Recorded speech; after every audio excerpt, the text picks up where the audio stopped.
Bangladesh witnessed a high-level drama on Monday, and just after this, the political crisis deepened further. Following massive protests, the country's Prime Minister Sheikh Hasina resigned and fled the country. The move came a day after deadly clashes across Bangladesh killed more than 90 people. Don't lose faith in the army. God willing, we will fulfill your demands and bring peace and harmony back to the country. I request to you all to support the army and stop the violence, murders, hooliganism and the protest. The visuals on your screen are of protesters storming Hasina's official residence, Ghana Bhavan. They gathered in large numbers on the streets of the capital Dhaka in jubilation. Angry protesters marched on the streets of Dhaka in Bangladesh following Sheikh Hasina's resignation. I feel very happy. It feels like we are liberated again. That's why we all came down on the road.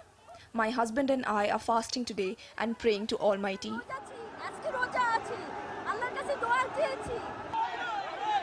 The celebrations were not just limited to Dhaka. Bangladeshis also celebrated in other parts of the world, including London.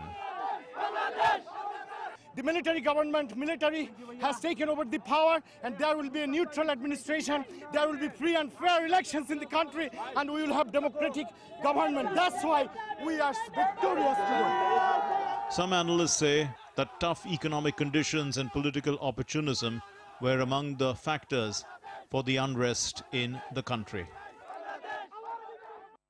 I would also look at it as an economic factor, and clearly, of course, as we have always said, opportunists, whether it's the opposition BNP or it's the Jamaat-e-Islami, which is the radical, pro-Pakistan Islamist grouping that is very active on the streets, they have joined the protests and they have actually brought in that violence into the protests.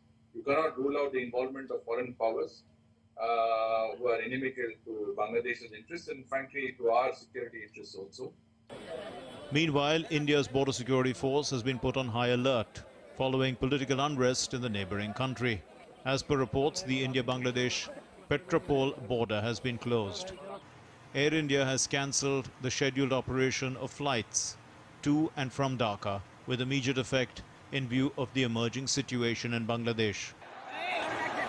Last month, at least 150 people were killed and thousands injured in violence touched off by student groups protesting against quotas for government jobs. Sunday's death toll, which included at least 13 policemen, was the highest for a single day from any protesters in Bangladesh's recent history. Bureau Report, DD India.